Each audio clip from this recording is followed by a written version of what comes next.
बिस्मिल्लाहिर्रहमानिर्रहीम। अस्सलाम वालेकुम, मैं हूं सवार अब्बास, आप मेरा डिजिटल चैनल देख रहे हैं। नाज़रीन, एक तो आज इमरान खान ने निगरान हुकूमत को बिल्कुल झूठा साबित कर दिया है, उनका एक बड़ा झूठ पकड़ दिया है। और दूसरा जनाब, मैं बात करूंगा कि भले के इंतखाबी निशान के बारे से सुप्रीम कोर्ट ऑफ पाकिस्तान ने 10 जनवरी को केस फिक्स कर दिया है। ये तहरीक इंसाफ के लिए बहुत अच्छी खबर है कि इंतखाबी निशान मिलने से पहले इंतखाबी निशान की अलॉटमेंट से पहले उन्हें ये केस फिक्स करने में मदद मिली है। सुप्रीम कोर्ट ऑफ पाकिस्तान में केस फिक्स हो गया है। फिर कल पेशावर हाई कोर्ट का डीबी सुनने जा रहा है भले के इंतखाबी निशान के ऊपर तहरीक इंसाफ को, वहाँ से भी अच्छी एक उम्मीद है। और फिर नवाज शरीफ समेत जहांगीर तरीन और बाकी सियासतदानों की न्यायालय की मुद्दत जो है वो अब ताहयात से ख़त्म करके 5 साल कर दी गई। सुप्रीम कोर्ट ऑफ पाकिस्तान ने फैसला सुना दिया है। और लेवल प्लेइंग फील्ड के ऊपर एक शेर पे पढ़ूंगा कि वो कहते हैं कुछ शहर के लोग भी जालिम थे, कुछ हमें भी मरने का शौक नहीं, कुछ शहर के लोग भी जालिम सन, कुछ सानू भी मरने का शौक सी। तो वो इसको ज़रा मैं रीफ्रेज करूँगा आगे चल के एक और अंदाज में कि तहरीक इंसाफ के वकला की भी कुछ कोताहियाँ थीं और कुछ चीफ जस्टिस की जानिब से भी रवैया उनका थोड़ा जारहाना था। और तहरीक इंसाफ को सही तरह सुने बगैर ही उन्होंने रगड़ा भी दे दिया काफ़ी ज़्यादा। इलेक्शन कमीशन की रिपोर्ट को ज़्यादा उन्होंने अहमियत दी।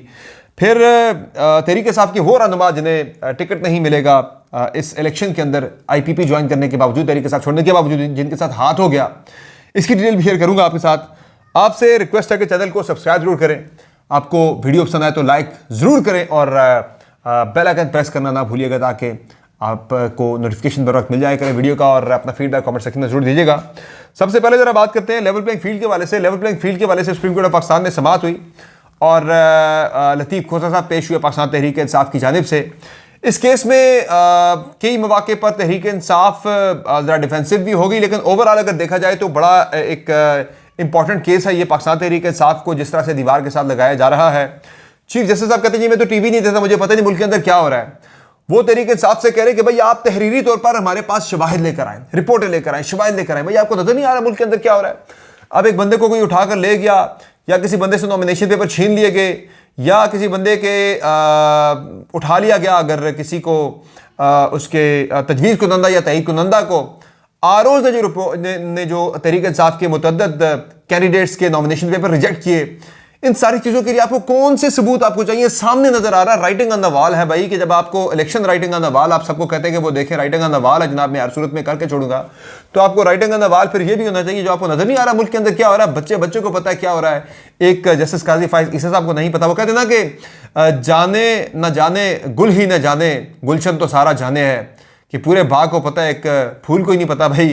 तो यानी कि जो चीफ जस्टिस साहब को नहीं पता मुल्क के अंदर क्या हो रहा है, काजी अल कज़ा को नहीं पता मुल्क के अंदर क्या हो रहा है, बाकी बच्चे को पता है कि मुल्क में लेवल प्लेइंग फील्ड के वाले से क्या हो रहा है, तहरीक इंसाफ के साथ किस तरह का सलूक हो रहा है। चीफ जस्टिस साहब को इस बारे में बिल्कुल नहीं पता। तो वो कहते हैं मैं टीवी नहीं देखता। तो फिर आप क्या देखते हैं जनाब? आप टीवी नहीं देखते, आपकी अहलिया टीवी देखती है जो आपको ये बताती है कि आपने बैठना किस तरह से, आप आज सही तरह से नहीं बैठे हुए थे। तो वही कम से कम आपको शायद बता देती होगी कि मुल्क के अंदर आज किस किस के साथ क्या क्या जाती हुई है। वो तो टीवी देखती हैं और वो ही आपको शायद उन्होंने बताया भी होगा कि भाई मुल्क में तहरीक इंसाफ के साथ क्या हो रहा है। अखबार आप ज़ाहिर देखते होंगे, अखबारात के अंदर क्या हो रहा है, बाकी चीज़ें आपको पता चल जाती हैं, लेकिन आप टीवी चूँकि नहीं देखते इसलिए आपको नहीं पता कि मुल्क के अंदर क्या हो रहा है। बाकी भी ममालिक के अंदर चाहे शायद अगर चीफ जस्टिस को टीवी नहीं देखता हो लेकिन उसे पता होता है मुल्क के अंदर क्या हो रहा है। वो काजी अल कज़ा मुल्क का चीफ जस्टिस है, उसे पता होना चाहिए मुल्क के अंदर क्या हो रहा है। बहरहाल जी, इस पर दोबारा मैं इतना ही कहूँगा कि कुछ शहर दे जज भी जालिम सन, कुछ सानवी मरण का शौक सी। कि तहरीक इंसाफ के वकला की जो तैयारी है वो भी इस हवाले से, ये इतना एक ज़बरदस्त केस था, इतना एक तहरीक इंसाफ इस पर बड़ा खेल सकती थी। इस पर मैं कहूँगा कि तैयारी भी इतनी अच्छी नहीं थी तहरीक इंसाफ की, और कुछ चीफ जस्टिस पाकिस्तान का रवैया भी अच्छा नहीं था। तो दोनों चीज़ों को मिला के जब आप क्लब करते हैं तो लेवल प्लेइंग फील्ड के अंदर पाकिस्तान तहरीक इंसाफ जो है वो अपना केस सही तरह से उसे सुप्रीम कोर्ट ऑफ पाकिस्तान से मुझे रिलीफ मिलता हुआ नज़र नहीं आ रहा किसी तरह का भी। लेकिन एक चीज़ जो है वो भले के इंतखाबी निशान के बारे से वो बहुत इंपॉर्टेंट है, उस पर पाकिस्तान तहरीक इंसाफ को रिलीफ हर सूरत में चाहिए। और इंतखाबात में जाने के लिए भले का इंतखाबी निशान या एक कॉमन इंतखाबी निशान अज हद ज़रूरी है इंतखाबात अगर जीतना है पाकिस्तान तहरीक इंसाफ को। चूँकि अब इसमें PTI कह रही है कि हमें उम्मीद तो है बहुत ज़्यादा। आज मैं सुन रहा था लतीफ़ खोसा साहब को भी, बाकी तहरीक इंसाफ के रहनुमा भी एक बड़े कॉन्फिडेंट है जिनसे मेरी बातचीत हुई है। वो कहते हैं कि भाई हमें बहुत ज़्यादा यकीन है। एक तो पहले कल ही जो पेशावर हाई कोर्ट के अंदर लगा हुआ है DB सुनने जा रहा है इस केस को, वहाँ से ही वो कह रहे हैं कि हमें उम्मीद है कि तहरीक इंसाफ के हक़ में फ़ैसला आ जाएगा वहाँ से ही। और अगर वहाँ से फ़ैसला नहीं आता तो सुप्रीम कोर्ट ऑफ पाकिस्तान ने 10 जनवरी को केस मुकर्रर कर दिया है कि जो पाकिस्तान तहरीक इंसाफ के भले के इंतखाबी निशान के हवाले से फैसला सुप्रीम कोर्ट ऑफ पाकिस्तान से जल्द आ जाएगा। आज तहरीक इंसाफ के वकला गए थे सुप्रीम कोर्ट ऑफ पाकिस्तान में, जिसमें हामिद खान साहब थे, और उन्होंने जाके रिक्वेस्ट की चीफ जस्टिस ऑफ पाकिस्तान से कि भाई आप इस केस को जल्द मुकर्रर करें, आज ही मुकर्रर कर दिया जाए। जाके मिले थे वो चीफ जस्टिस के रजिस्ट्रार से मिले थे, रजिस्ट्रार सुप्रीम कोर्ट से। तो फिर चीफ जस्टिस ने कहा जी आज मेरे पास लार्जर बेंच एक और केस सुन रहा है, मेरे पास अवेलेबल नहीं है जजेस, तो आप ऐसा करें कि कल या परसों आप केस को सुन लेते हैं। तो फिर पीटीआई ने कहा जी कल आप इस केस को ना सुने, आप इस केस को सुन लें जी परसों सुन लें, क्योंकि कल पेशावर हाई कोर्ट इस मामले को सुनने जा रही है, डीबी सुनने जा रहा है। तो कॉन्फिडेंट है पाकिस्तान तहरीक इंसाफ के इस हवाले से, उन्हें इमरान खान को, तहरीक इंसाफ को एक बड़ा रिलीफ मिल सकता है सुप्रीम कोर्ट ऑफ पाकिस्तान से, भले का इंतखाबी निशान मिल जाएगा। अगर नहीं मिलता तो फिर तहरीक इंसाफ करेगी हमारे पास प्लान भी तैयार, हमने हर सूरत में इंतखाबात में जाना है। बांग्लादेश में भी जो बाइकआउट हुआ उसमें भी आपने नताइज उसके देख लिए, जो 1985 में बाइकआउट हुआ था पाकिस्तान के अंदर, उसके नताइज भी लोगों ने देख लिए हैं। तो वो कहते हैं कि boycott is not a solution. Tehreek Insaf जितने भी बुरे हालात हो, इमरान खान भी कह चुके हैं कि अंडर 19 अंडर 18 टीम के साथ भी जाना पड़ा मैदान के अंदर ना, तो फिर भी जाएंगे, मैदान खाली नहीं छोड़ेंगे। तो ये स्ट्रेटजी है जी। अब एक और आज जो बड़ा फैसला आया, चीफ जस्टिस साहब ऐसे करते हैं मेरे पास जजेस अवेलेबल नहीं, मैं फैसला नहीं दे सकता, लेकिन एक और फैसला उन्होंने दिया आज, वो है ताहयात नाअहली के हवाले से। चूँकि मियां नवाज शरीफ को आज बड़ा रिलीफ मिल गया है। ताहयात नाअहली का जो केस था ये चीफ जस्टिस पाकिस्तान ने टेकअप किया था, और इस पर मैंने आपको कहा था, मैंने आपको उस वक्त बताया था, आज से 4 रोज़ पहले भी जब ये समाज चल रही थी, तो मैंने आपको बताया था एग्जैक्टली हर बार वही हुआ है। मैंने आपको कहा था कि ये बड़ी अनफॉर्चुनेट चीज़ है पाकिस्तान के अंदर कि आप प्रेडिक्ट कर लेते हैं पहले, जब जो बेंच बनता आपको पता लग जाता है। कम से कम मैं तो रीड कर लेता हूँ भाई, मुझसे जैसे और भी साफ़ी रीड कर लेते हैं जिनकी चीज़ों के ऊपर नज़र है, कि जब बेंच बनता हमें पता लग जाता है कि ये किस प्रोपोर्शन से फैसला आएगा। तो 4 दिन पहले मैंने अपने एक व्लॉग में, मैंने एक वीडियो के अंदर आपको बताया था कि 7 रुकनी बेंच है और 6 से फैसला आएगा, और जस्टिस जाहिया अफरीदी ही इसमें डिसेंटिंग नोट देंगे, बाकी 6 जजेस जो हैं वो ताहयात नाअहली के ख़िलाफ़ जो है वोट दे देंगे अपना, यानी कि उसके खिलाफ फैसला देंगे।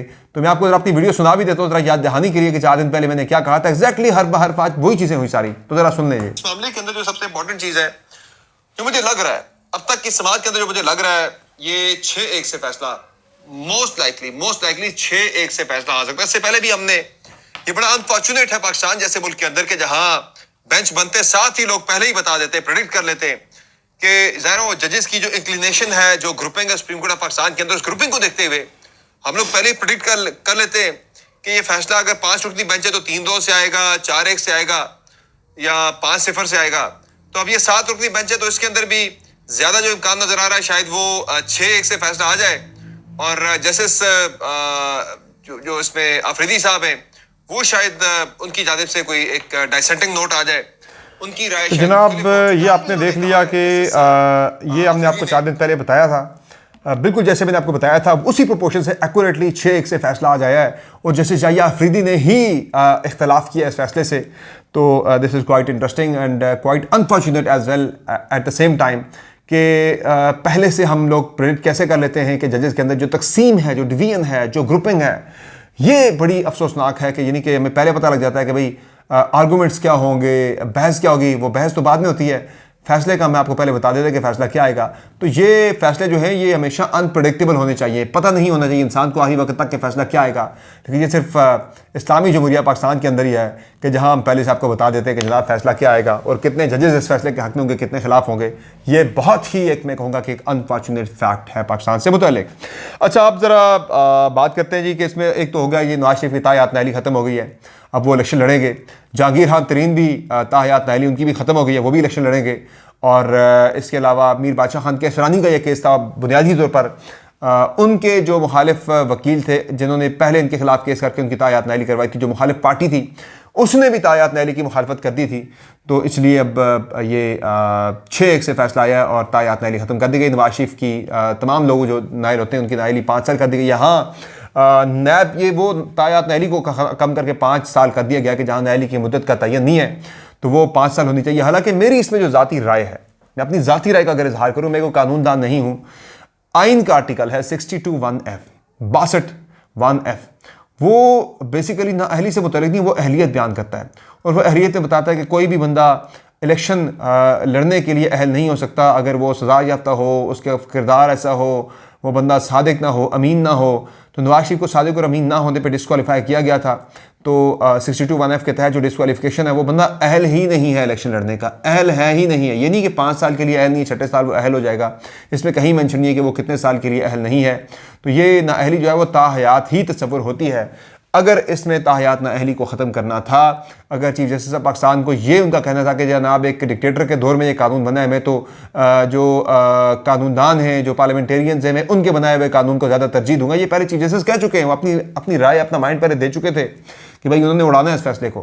तो आइन के अंदर अब चूँकि ये शामिल हो चुका हुआ है, इसमें ये कोई प्लॉजिबल एक आर्गूमेंट नहीं है, कोई ऐसी जो है रीजनिंग नहीं है कि आप कहेंगे चूँकि ये डिक्टेटर ने किया था तो मैं इस आइन के आर्टिकल के ऊपर एक इलेक्शन एक्ट को तरजीह देते हुए मैं ताहयात नाअहली को फारिग कर रहा हूँ। ऐसा नहीं हो सकता। आइन के आर्टिकल को ख़त्म करने के लिए आपको आइनी तरमीम करनी पड़ती है। आइनी तरमीम होती है 2/3 अक्सरियत से पार्लियामेंट के अंदर, सेनेट और कौमी असम्बली के अरकान की 2/3 अक्सरियत। तो यहाँ मैं ये समझता हूँ, एक इससे पहले जस्टिस मुनीब अख्तर भी अपनी राय दे चुके हैं कि ताहयात नाअहली से मुतल्लिक इलेक्शन एक्ट जो है वो उसको नहीं बदल सकता एक आइनी तरमीम को, बल्कि इसके लिए आपको आइनी तरमीम करनी पड़ेगी, तब जाके ताहयात नाअहली ख़त्म होगी। 62(1)(f) को आपको आइन के अंदर से ख़त्म करना पड़ेगा, या उसमें आपको मेंशन करना पड़ेगा कि ये नाअहली 5 साल के लिए होगी। तो मैं समझता हूँ कि यहाँ पे थोड़ी सी ज़रा एक्टिविज़म आप कहें या वट एवर आप कहें, जुडिशल एक्टिविज़म या जो भी कहें, यहाँ ज़रा नवाज शरीफ साहब को फ़ायदा पहुँचाया गया है। बाकी जो मामला है जी, इमरान खान का मैंने आपको बता दिया कि जो उन्होंने उनका जो आर्टिकल था द इकोनॉमिस्ट के अंदर, वो उस पर वफाकी हुकूमत कहती रही। मुर्तज़ा सोलंकी ने कहा जी मैं तो ख़त लिखूंगा द इकोनॉमिस्ट को कि भाई ये इमरान खान का आर्टिकल नहीं है, ये कोई घोस्ट आर्टिकल है, किसी और ने लिख के आपको दे दिया इमरान खान के नाम के ऊपर, तो हम उनसे कहेंगे तहकीकात करें, आपने गलत फैसला किया है।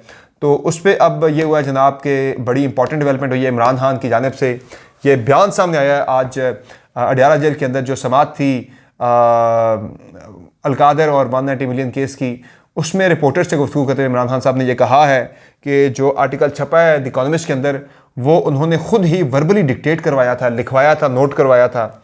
और आजकल आर्टिफिशियल इंटेलिजेंस का दौर है, बड़ा कुछ हो सकता है। तो ये आर्टिकल की उन्होंने ऑनरशिप ली, उन्होंने कहा जी मैं बिल्कुल इसे ऑन करता हूँ, एक एक इसके हर्फ को, इस पूरे आर्टिकल को मैं ऑन करता हूँ, इसकी ऑनरशिप लेता हूँ, और ये मैंने ही डिक्टेट करवाया था, मेरा ही आर्टिकल है, ये किसी और का नहीं है, घोस्ट नहीं है। बाकी 12 घंटे पहले फिर दोबारा से शरारत की चेज़ा लिया द इकोनॉमिस्ट ने, और 12 घंटे पहले ट्वीट होने वाले इस आर्टिकल को 12 घंटे के अंदर 32,000 रीट्वीट्स मिले हैं। द इकोनॉमिस्ट वाले भी दे हैव गॉन क्रेजी कि भाई ये क्या हो रहा है, एक ही आर्टिकल हम बार बार उसको ट्वीट करी जा रहे हैं, और हर मरतबा पिछले ट्वीट से ज़्यादा उसके रीट्वीट्स आते हैं। तो इस पे पूरी दुनिया भी देख रही है तमाशा। द इकोनॉमिस्ट वाले तो इससे मज़े ले रहे, और हुकूमत पाकिस्तान जो है वो शर्म से साहब झुकाए बैठी है कि भाई हमारे साथ हो क्या रहा है। ये थोड़ी ज़रा इस पर परेशानी है काफ़ी ज़्यादा गवर्नमेंट पाकिस्तान को, ये क्या हो रहा है उनके साथ, इकोनॉमिस्ट वाले कर क्या रहे हैं। तो ये अपडेट से अगली वीडियो के अंदर मैं आपको बहुत ही इंपॉर्टेंट फैक्ट्स सामने आपके लाने जा रहा हूँ कि जेल में कैद इमरान खान अगले एक जलसे के अंदर उनका वीडियो बयान आने वाला है। ये वीडियो बयान कैसे आएगा, ये बहुत ही इंटरेस्टिंग चीज़ें हैं। और कुछ और ख़बरें बहुत ही अहम, हाँ जो एक खबर रह गई इसके अंदर मैं आपको दे नहीं सका, अगली वीडियो के अंदर दूंगा कि इस्तेकाम पाकिस्तान पार्टी ज्वाइन की पाकिस्तान तहरीक के साथ छोड़ने वाले बहुत से लोगों ने कि वहाँ से टिकट मिलेगा, इलेक्शन लड़ेंगे, लेकिन उनके साथ बहुत बड़ा हाथ हो गया है। किन किन के साथ, तहरीक के साथ छोड़ने वाले किन किन लोगों के साथ हाथ हुआ है, आपके साथ तफसीलात शेयर करेंगे अगली वीडियो में। इजाज़त दीजिए, अल्लाह हाफ़िज़।